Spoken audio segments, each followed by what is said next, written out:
మిత్రులారా, ముంబై మహానగరానికి దగ్గరలోనే కార్పొరేషన్ ఎన్నికలు అయితే జరగనున్నాయి. అయితే వీటిని దృష్టిలో పెట్టుకొని రాజ్ ఠాక్రే పార్టీ అయినటువంటి మహారాష్ట్ర నవనిర్మాణ సేన నాయకులు అదేవిధంగా కార్యకర్తలు అక్కడ ఉన్నటువంటి నాన్ లోకల్స్ మీద దాడులు చేస్తున్నారు. ఏది మీరు మరాఠీలో మాట్లాడడం లేదు, మీరు అది మీరు ఇది అని చెప్పేసి. అయితే ఈ విషయం పైన బీజేపీ యువ నాయకుడైనటువంటి నితీష్ రాణే తీవ్రంగా స్పందించాడు. ఆయన మాట్లాడుతా అదే విచిత్రమో కానీ ఈ ఎంఎన్ఎస్ పార్టీకు ఎన్నికల ముందే అన్ని రకాల సెంటిమెంట్లన్నీ కూడా గుర్తుకొచ్చా ఉంటాయి. ఇప్పుడు ఒక నార్త్ ఇండియన్ పైన భాష పేరు చెప్పి దాడి చేయాల్సిన అవసరం ఏమొచ్చింది?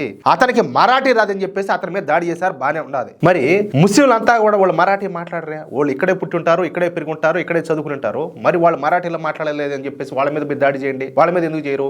ఇప్పుడు జావేద్ అఖ్తర్ కావచ్చు, అమెరికా ఉన్నారు, వాళ్ళు ఆ మరాఠీలో మాట్లాడరే? వాళ్ళందరినీ కూడా మీరు ఎందుకు ప్రశ్నించరని చెప్పేసి ఆయన సూటిగా ప్రశ్నించాడు. ఇంకో విషయం ఏంటంటే, హిందువుల ఓట్లతో గెలిచినటువంటి పార్టీ భారతీయ జనతా పార్టీ. హిందువులే భారతీయ జనతా పార్టీని గెలిపించుకున్నారు. వాళ్ళని ఎవరైనా కూడా ఇబ్బంది పెడితే మేము మూడో కన్ను తెరవాల్సి ఉంటుందని చెప్పేసి ఆయన ఈ మహారాష్ట్ర నవనిర్మాణ సేన పార్టీ నాయకులకైతే స్ట్రాంగ్ వార్నింగ్ ఇచ్చాడు. తేడా వచ్చే తాట తీర్చామని చెప్పినాడు. అది విషయం.